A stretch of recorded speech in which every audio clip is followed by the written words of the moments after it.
arbejdsdagen i mængden overdrev. Det er jo et fantastisk område, og lige stand insekter. Alene af sommerfugle, der er der 34 rødlistede arter. Og fugle, det er jo også et betydningsfuldt område for det.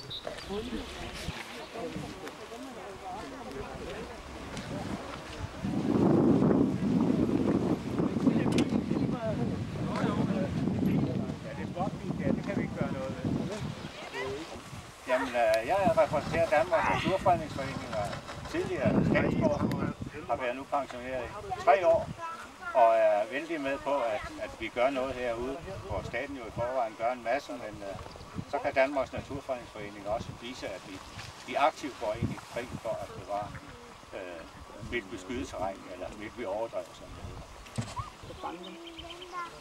Jeg har lavet sådan en demonstrationsmodel her for at vise lidt, hvordan det er, det foregår herude på heden.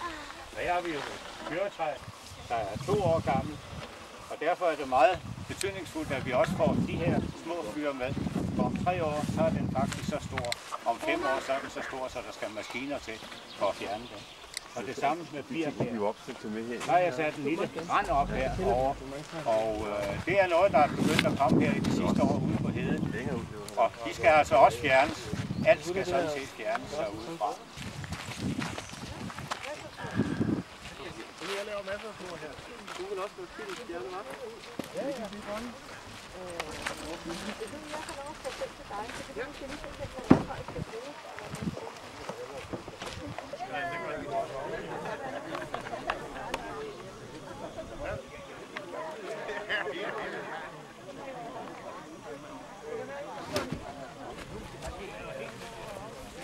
Ja, ja.